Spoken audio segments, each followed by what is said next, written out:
지역 이슈를 속 시원히 풀어보는 헬로 이슈 토크입니다. 38일 만에 확진자 수가 두 자릿수로 내려갔지만 아직 안심할 수는 없습니다. 방역 성패 핵심은 추석 연휴가 될 텐데요. 지금까지의 패턴을 보면 연휴가 지난 후에 대규모 확산으로 곤혹을 치른 바 있습니다. 추석 방역을 어떻게 하느냐에 따라서 생활 방역으로의 전환이 결정됩니다. 특히 가을철 코로나19 재유행을 막을 수 있을지도 추석 방역에 달렸는데요. 자세한 내용 인천의료원 조승현 원장 그리고 정진욱 뉴스원 기자와 함께하겠습니다. 두 분 어서 나오세요. 안녕하십니까. 반갑습니다. 한때 400명까지 치솟았던 확진자 수가 점차 감소를 했고요. 지난 주말에는 38일 만에 신규 확진자가 두 자릿수로 내려왔습니다. 그래도 아직 안심하긴 이르죠. 네, 맞습니다. 일단 국내 신종 코로나 바이러스 감염증 신규 확진자가 21일 0시 기준으로요. 70명이 발생했거든요. 네. 그중에서 국내 지역 발생이 55명, 해외 유입이 15명이었습니다. 1일 확진자는 하루 전보다 12명 감소해서 이틀째 두 자릿수를 이어갔는데요. 특히 이날 확진자는 8월 13일 56명 이후 39일 만에 최저치를 기록했습니다. 해외 유입을 제외한 지역 발생 확진자 역시 55명이 기치면서 8월 13일 47명 이후 39일 만에 가장 적은 숫자를 기록했는데요. 이는 어떤 사회적 거리두기 효과와 함께 주말에 진단검사 감소 효과가 복합적인 영향을 미쳤다고 볼 수 있는데 일단 수도권 신규 확진자는 전일보다 14명 감소한 43명에 그쳤는데요. 이 중 3명 해외 유입 확진자, 최근 5일간 수도권 확진자는 124명에서 89명, 그리고 92명, 57명, 43명 이렇게 기록했거든요. 근데 문제는 이제 최근 2주간 이제 신고된 확진자 1,883명 중에 그 26.9%인 507명이 감염 경로가 좀 파악되지 않았습니다. 네. 깜깜이 확진자들이죠. 그러니까 지역 감염 사례로 분류된 확진자 범위를 좁히면 30%가 깜깜이 확진자거든요. 직전 2주 대비 신규 확진자는 감소했지만 감염 발생 사례는 역으로 좀 증가하고 있는 추세입니다. 네. 이렇게 신규 확진자가 두 자릿수로 내려온 데는 거리두기 2.5단계를 좀 강도 높게 실시한 결과로도 볼 수가 있는데 그럼에도 불구하고 지난 봄이 대구 대유행 때와는 다르게 확산세가 잡히는 속도가 좀 확연히 느려졌다 이런 기분도 들거든요. 이 정도로 잡히는 게 그 정부와 지자체의 거리두기가 성공했다 이렇게 볼 수가 있을까요? 아니면 광화문 집회 이후에 정부의 방역을 좀 어떻게 평가해 볼 수가 있을까요, 원장님? 일단 결과적으로 본다면 사실 2차 유행이 왔을 때 과거에 이제 감염병의 전례를 보면 굉장히 많은 환자가 생길 걸로 사실 추산을 했었는데 사실은 훨씬 빠른 시기에 안정적으로 지금 잡히는 걸로 보면 네. 정부의 방역 자체가 뭐 성공을 했다고 사실은 평가를 하는 게 맞을 것 같고요. 거기에는 이제 2.5단계로 늘려서 좀 더 강화된 지침을 하고 또 역학조사를 통해서 어쨌든 끝까지 추적을 하는 이 시스템 자체, 소위 K 방역이 아직까지는 효과를 보고 있다고 네. 그렇게 판단할 수 있겠습니다. 자, 정부 방역이 효과적이다라는 부분을 알려주셨어요. 그런데 지금 좀 우려스러운 것 조용한 전파입니다. 이 감염 경로를 알 수 없는 환자가 20대 중후반, 이 30%에 육박하고 있는데 이 정도면 뭐 얼마나 심각한 상태고 이게 왜 무서운 건지를 좀 짚어주시죠. 이제 감염병이 처음 발생했을 때는 처음에 확진된 사람서부터 2단계, 3단계까지는 추적이 가능하지만 네. 그건 이제 3차, 4차로 넘어가게 되면 사실 추적이 불가능한 상태가 됩니다. 이제 그걸 뭐 그냥 지역 감염이라고도 하고 연쇄 감염, 뭐 연속 감염이라고 표현하는 소위 N차 감염이라고 하는 그런 내용인데요. 그것이 가장 무서운 이유는 실제로 이게 얼마만큼 확산돼 있는지 더구나 이제 지금 코로나19 같은 경우는 무증상 감염이라는 아주 독특한 형태의 감염 전염 형태를 취하기 때문에 네. 이 무증상 감염자들이 지역사회에 얼마나 있는지를 파악할 수가 없다는 거죠. 항상 뭐 전투도 마찬가지지만 적을 알아야 나를 이긴다라는 건데 소위 적을 모르는 그런 상황이 유지가 되기 때문에 실제로 이것이 어떻게 상황으로 얼마나 파급될지를 예측할 수 없다는 데 사실 무서움이 있다고 할 수 있겠습니다. 예측할 수 없다는 점, 네. 그게 가장 우려스러운 점이라고 이야기를 해주셨는데 이 감염 경로가 불분명한 환자가 그러면 몇 퍼센트 내로 있을 때 조금 안심할 수 있다 이렇게 볼 수가 있을까요? 그 정확한 통계야 사실 뭐 있겠습니까? 적을수록 좋겠지만 이미 전체 환자의 4분의 1 정도가 N차 감염이라고 판단하면 자칫하면 통제 불가능한 상태로 넘어가서 유럽이나 미국 같은 식으로 확산될 가능성이 있지 않겠느냐 이런 우려가 나오는 거겠죠. 그래요. 네. 지금 이렇기 때문에 감염병 전문가들은 추석 때까지 강도 높은 거리두기를 유지해야 한다고 주장을 하고 있습니다. 자칫 이 거리두기를 완화하게 되면 코로나19에 대한 경각심을 좀 느슨하게 하는 것 아니냐 이런 우려도 나오고 있는데요. 원장님께서는 지금 2.5단계에서 2단계로 이 완화한 게 적절하다 이렇게 보시는지요? 일단은 감염자 수가 두 자릿수로 줄어들었기 때문에 사실 이 상태가 유지만 된다면 우리나라 현재 의료 체계로서 관리가 가능한 정도의 숫자거든요. 네. 그렇다면 이제 정부에서는 2.5단계나 또 3단계로 심하게 하자는 주장에 대해서는 그거를 일단은 거부할 수 있는 논거가 생긴 것이고 네. 또 하나는 이제 추석이라는 명절도 있고 자영업자들의 어떤 생활 부분도 있기 때문에 2.5단계에서 2단계로 낮추는 정도는 한번 시험해 볼 만한 게 아닌가 싶습니다. 다행히 뭐 관리 가능한 수준이기 때문에 뭐 정말 그야말로 다행이라고 표현을 계속 드리고 있는데 지금 거리두기 이렇게 강화 그러니까 2.5단계에서 2단계로 낮아졌지만 2단계도 사실 낮은 단계는 아니니까요. 네. 지금 같은 상황에도 지역 감염이 좀처럼 줄어들지 않고 있습니다.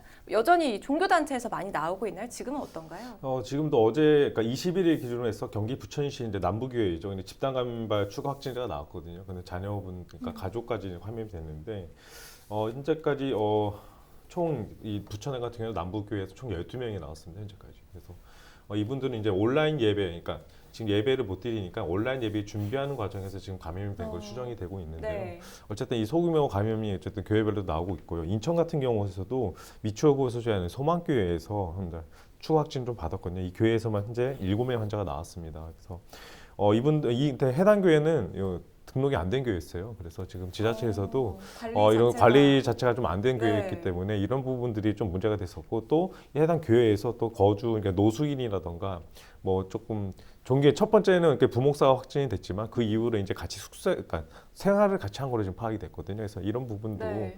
조금 방역 관리에 대해서 교회가 또 등록이 안 된다 보니까 또 방역 관리 체계에서 좀 벗어난 부분도 있었고 그래서 이 교회 쪽으로 해서 이제 아무래도 소규모 감염 이런 것들이 조금씩 계속 나오고 있는 현상입니다. 참 왜 이렇게 이게 소규모 집단 감염이 줄어들지 않고 이제 특히 이 종교 시설을 포함해서요. 좀 관련해서 세부적인 대책이 필요한 게 아닐까요? 어떻게 보십니까? 지금 뭐 여러 가지 지침을 통해서 사실 소규모 감염을 막기 위한 이제 조치들이 계속 나오고 있지 않습니까? 그렇지만 우리나라가 지금 사실 외국 사례에 비해서는 그 개인적인 뭐 예를 처벌 규정이라든지 구상권 청구한다는 하는 부분은 상당히 약한 건 사실이거든요. 네. 근데 그렇다고 해서 그거를 또 뭐 너무 강화시키는 것도 문제가 되지만 그런 지침들을 너무 지나치게 위반한다든지 또는 고의성이 있다든지 이런 부분에 대한 조금 분류를 할 수 있는 기준을 만들어서 뭐 처벌이나 구상권을 청구하는 부분들을 조금 강화시키는 정책이 좀 필요하지 않을까 그런 생각을 합니다. 처벌이나 구상권 강화해야 할 것 같다는 의견 들어봤어요. 지금 말씀드린 대로 간신히 안정세에 접어들었는데 추석 연휴 이동이 문제입니다. 이 대규모 이동이 일어날 경우에는 재확산 우려가 그만큼 커질 수밖에 없을 텐데 지금 정부도 지자체도 기성 자제를 당부하고 있죠. 여론은 어떻습니까? 뭐 기성 인파가 정말 줄어들까요? 일단 기성 인파는 줄어들겠지만 뭐죠 축항스라우죠. 추석으로 이제 관광 가는 인파. 관광 인파는 더 늘어난 걸로 좀 파악이 되고 있고요. 각 지자체마다 지금 초비상이에요. 왜냐하면 네. 지난 4월 말과 8월 중에서 황금 연휴 기간 상황 이제 되풀이되는 모양새가 있지 않습니까? 네. 근데 이제 제주도 이제 제주관광협회에 따르면 30일부터 10월 4일까지 5일간 19만 8천 명이 지금 제주도 방문할 거 예상이 돼 있어요. 네. 그래서 5일 동안 하루 평균 약 4만 명이 이제 입도를 하는 상황인데 제주도 그러니까 지난해 추석 연휴가 제주를 찾은 관광객은 24만 6,700명 정도였는데 그거 비교해는 16.4% 정도 줄었지만 여름 성수기 입도객 수와 비슷한 수준인 거죠. 그만큼 항공선, 노선 예약도 70에서 80% 정도 기록하고 있고요. 그리고 이 때문에 그러니까 연휴 기간 항공편을 구하기도 어려운 상황 이런 점 봤을 때 또 호텔이나 이런 리조트 같은 데도 예약률이 많이 올라온 상태로 보면은 또다시 한번 유행이 될 수 있는 그런 가능성은 확실히 네. 있다 그렇게 보고 있습니다. 우리나라는 처벌 규정이 좀 이렇게 세지 않아서 그야말로 뭐 개인의 선택이나 개인의 양심에만 지금 맡겨진 상황이잖아요. 현재 정부가 이 통행료 그대로 받겠다, 기차 좌석 50%를 줄이겠다, 뭐 이런 대책들을 내놓고 있는데 이런 것들이 과연 효과를 거둘 수 있으리라 보시나요? 뭐 정부가 사실은 추석 연휴 기간을 무척 긴장한 마음으로 보고 있지 않습니까? 그렇죠. 그러려면 통행료라든지 이런 것들은 그동안 이제 무료로 해준 부분이 있으면 뭐 당연히 소비 억제 효과가 있을 거고 또 그런 것들에 발맞춰서 국민들이 협조를 해주면 네. 그나마 좀 느슨한 방역 체계에서도 전파를 최대한 막을 수 있는 좋은 정책이라고 생각합니다. 네. 추석 연휴면 가장 우려가 되는 그런 감염 경로 전문가로서 어떻게 보십니까? 일단은 제일 우려되는 거는 사실은 이제 고향에 가서 어르신들을 만나는 예가 많지 않습니까? 네. 아시다시피 코로나19는 노인층에게 특히 치명적입니다. 한 80세 이상이 감염되게 되면 거의 4분의 1이 돌아가시는 이런 상황이 벌어지기 네. 때문에 일단 어르신들에게 치명적일 수 있고 또 시골 같은 경우는 아직은 코로나가 그렇게 광범위하지 않기 때문에 거기에 대한 방역 수준이나 이런 것이 도해지부에서는 아마 떨어져 있을 걸로 생각이 돼서 네. 그 부분들에 대한 방문해서 접촉하는 것을 억제시키는 것은 현재로서는 필요 불급한 정책이라고 생각합니다. 그래요.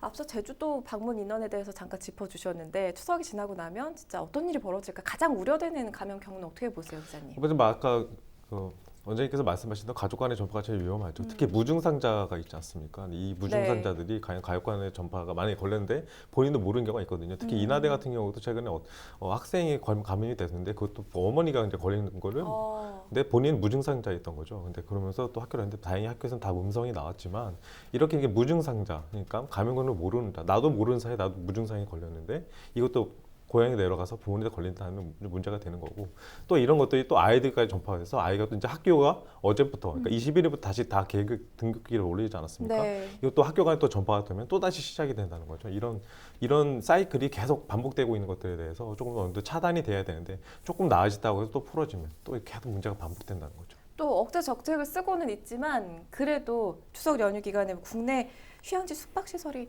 다 찼고 이런 예약 상황을 봤을 때 좀 우려스러운 부분도 있죠. 아, 그렇죠. 아무래도 뭐 주말에만 봐도 뭐 엄청 많이 나들이 돌아다니지 않습니까? 차가 막힐 정도라니까요. 어쨌든 지금 어제 시간이 계속 길어지면 길어서 피로감도 누적이 되고 어쨌든 좀 다들 물어보면 그거거든요. 답답해서 나왔다. 답답해서 나왔는데 그건 방역을 제대로 지켜야 되는데 그게 또 제대로 지켜지느냐. 특히 등산 같은 경우도 뭐 야외라고도 하지만 네. 숨이 차니까 마스크를 벗고 있는 다니는 경우도 많거든요. 또 제가 알기로는 뭐 초기에 뭐 땀에 의해서 전파가 될 수 있다는 얘기 들었던 것 같은데 하여튼 그런 땀 흘리는 그런 곳에서 자석에도 모르게 부딪히는 부분이 있을 수도 있고요. 특히 그런 야외 같은데 화장실이면 또 밀폐된 공간이지 않습니까? 또 감염자가 또 가서 갔다가 또 그런 거에서 접촉이 된다면 또 문제가 생길 수 있는 부분이죠. 그러니까요. 예를 들어 휴게소만 생각해봐도요. 뭐 먹는 거 못하게 하겠다, 그러니까 테이크아웃만 허용하겠다고 하긴 하는데 오랜 기간 이동을 하다 보면 뭐 화장실을 이용할 수도 있겠고 현실적으로 뭐 가능하리라 보십니까? 사실은 개인 수칙이 가장 중요하고 또 국민들이 개별적으로 그 감염 전파 경로에 대해서 과학적인 지식을 갖고 있는 게 중요할 것 같고 사람들이 모이지 않게 하는 것 말고는 사실은 감염을 막을 방법은 없지 않겠어요. 네. 그래서 개인의 위생을 철저히 하고 또 시설에서는 거기에 걸맞은 여러 가지 손소독제라든지 환기를 자주 시킨다든지 이런 지침을 준수하는 게 가장 중요할 것 같습니다. 지금 말씀드리고 있는 그런 방역 대책은 사실 너무나도 우리가 잘 익히 그렇죠. 알고 있는 건데 네. 그걸 이제 지키는 게 중요하겠죠.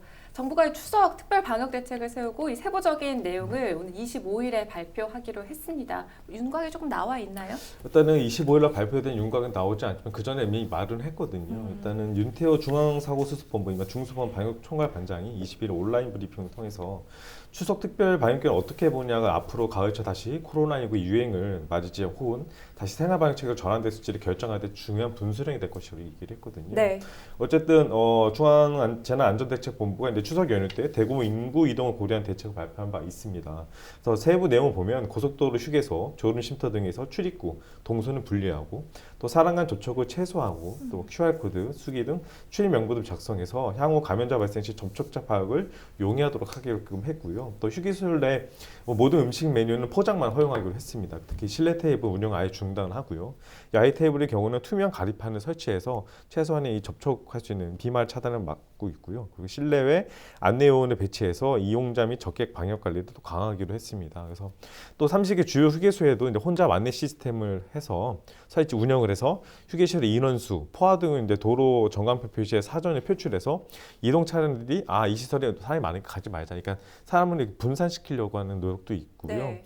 이와 별로 또 추석 연휴 대중교통 같은 경우도 밀집을 좀 완화하기 위해서 좌석을 제한해뒀죠. 그리고 철도의 경우 짱가 좌석만 앉을 수 있도록 그렇게 했고요. 여차례 승객 간의 거리를 최대한 확보하는 걸로 이렇게 방침을 세웠습니다. 네, 또 질병관리청 1339 콜센터 24시간 운영되는 등의 지금 추석 특별 방역 대책 그 이야기가 지금 나오고 있는데 이 강도가 좀 어느 정도가 돼야지 적절하다고 볼까요? 그러니까 추석 연휴 이후에 재확산을 막기 위한 정도는 2단계 우리가 경험한 2단계를 넘어서야 한다고 보시나요? 저는 뭐 지금 정도면 2단계를 그냥 유지하는 게 적절하지 않나 싶습니다. 사실은 네네. 경제 활동이나 이동을 제한해서 얻는 효과와 부작용을 잘 모니터링하면서 실제로는 아주 유연하게 대처하는 게 필요한데 네. 현재로서는 어쨌든 그 2차 웨이브가 많이 감소되고 있는 경향을 보여서 더구나 추석이라는 명절을 통해서 개인적인 이동 같은 것들을 이 정도 수준이면은 효과를 좀 볼 수 있지 않을까 저는 그렇게 생각하고 있습니다. 네, 정부도 마찬가지고 또 각 지자체도 지금 비상인데요. 인천시도 이 추석을 맞아서 가족공원 성묘객 관리 등에 지금 나서야 할 텐데 뭐 어떤 움직임이 있습니까? 일단 코로나19 예방을 위해서 인천 가족공원 화장장을 제외한 모든 시설이 연휴 기간 이제 문을 닫습니다. 그래서 대신 미리 성묘, 그러니까 9월 10일부터 20일까지 이렇게 성묘를 하거나 아니면 온라인 성묘에 이렇게 참여할 것을 안내하고 있는데요. 네. 지난 7일 시작된 온라인 신청은 계속 늘어서 17일 기준에서 2,500건을 좀 넘긴 상태입니다. 그리고 공원 측은 인천 외 지역에서 온라인 성묘를 신청한 인원 비율이 18% 정도 된다고 밝혔거든요. 네. 그래서 추석 기간 중에 이동 자체가 어느 정도 이루어지게 될 전망이라고 설명을 했습니다. 그래서 4만 명이 넘는 고인이 안치된 인천 가족공원 오늘 어쨌든 30일부터 입장이 제한되고요. 약 성묘객이 거기가 좀 35만 명 정도 방문하는 곳이에요. 네네. 엄청 큰 시설이거든요. 어쨌든 이 부분에 이렇게 성모객을 미리 받거나 아니면 온라인으로 이렇게 유도를 해서 어쨌든 모이는 것을 좀 방지하고자 했고, 지난 주말만 해도 이틀 동안 4만 명이나 방문했거든요. 그래서 지난 기간보다는 50% 정도 늘어난 수치니까 아무래도 본인 스스로도 미리 가서 조상을 찾아뵙고 아무래도 본인 스스로도 감염이 되지 않기 위해서 다들 노력하는 모습이 보이는 모습이고요. 또 이제 성묘 이동을 주해서 보건복지부도 21일부터 이하늘 온라인 추모 서비스 운영하고 있거든요. 그래서 고인의 사진을 이렇게 받아서 주면 이렇게 차례상을 사진을 보여주면 이렇게 비대면 출근할 수 있는 그런 시스템인데요. 이렇게 온라인 성묘로 좀 더 많이 하다 보면 이렇게 아무래도 가족 간에 모이는 부분도 네. 좀 줄어들 거라 보고 있고요. 연안역에서 원활 횟수도 평소보다 100회 이상 늘어납니다. 줄어드는 게 아니라 더 늘어나서 분산을 할 수 있는 그런 효과를 줄 수 있고 네. 해서본 추석 연휴 동안 모두 34만 4천 명, 하루 평균 5만 8천 명이 연안역에서는 이용할 것으로 예상을 했습니다. 네. 추석이 지나고 난 이후에 좀 어느 정도 안정세를 보일 때 우리가 생활 방역으로 좀 되돌아갈 수가 있을까요? 사실 정답이 없죠. 왜냐하면 우리가 생활 방역하면서도 계속 모니터링하면서 추세가 중요하지 않겠습니까? 네. 현재 같은 식으로 두 자릿수 이하가 계속 유지된다면 잠복기나 이런 걸 감안했을 때 그래도 한 2, 3주 정도 지나고 나면 2, 3주. 다시 한번 네. 생활 방역으로 넘어갈 거를 고려할 단계가 될 수 있지 않을까 그렇게 생각해 봅니다. 네. 사실 앞서도 우리가 좀 지적한 부분인데요. 이 기존 생활 방역의 경우는 사실 강제보다는 권고 사항이 워낙 많아서 제대로 지키지 않는다 할지라도 그 규제할 방안이 없었습니다. 그래서 이 권고보다 좀 더 강력한 의무 규정을 강화해야 하는 게 아니냐 이런 지적도 있잖아요. 그 부분 어떻게 보세요? 그게 아까 말씀드렸다시피 사실은 권고보다는 조금 더 강력한 제재 수단이 나오는 것은 필요할 것 같고요. 직접적인 처벌이나 그렇죠. 보상권. 네네. 고의성이 있거나 정말 터무니없는 일이 벌어졌을 때는 본인도 책임을 져야 된다는 이런 의식들을 좀 만드는 것이 필요할 걸로 봅니다. 네. 날씨가 추워지는 이 동절기가 되면 이 코로나19가 더 극심해질까 그게 또 우려스러운데요. 지금 이 독감 예방 접종과 관련해서 이야기가 많이 나오고 있죠. 전 국민 무료 백신을 제공하자 또 말자 정치권에서도 이슈가 되고 있는데요. 이 전 국민 무료 백신을 제공하는 거 투입 대비의 효과 측면에서 어떻게 보십니까? 의학적으로만 말씀을 드리자면 사실은 전 집단이 백신을 맞을 필요는 없는 것으로 되어 있습니다. 보통 50%에서 아무리 심해도 90% 정도만 면역을 갖고 있으면 더 이상 전파가 되지 않는다는 측면하고 또 하나는 백신을 만드는 과정은 상당히 오래 기간 몇 수개월 이상이 걸리기 때문에 올해 아마 확보된 물량으로 전 국민을 놔주는 자체가 불가능할 것 같습니다. 그래서 정 필요하다고 판단이 되더라도 아마 내년쯤에 연초부터 준비를 해서 가을에 시행하는 것이 좀 더 합리적이라고 생각합니다. 잘 알겠습니다. 전 국민 무료 백신까지는 뭐 크게 의학적으로는 필요는 없다라는 전문가 의견까지 들어봤습니다. 가을철 코로나19 재유행을 막을 수 있을지 오늘 추석 방역에 달려있다는 부분 짚어봤습니다. 헬로 이슈토크 오늘 준비한 소식은 여기까지입니다. 시청해주신 여러분 고맙습니다.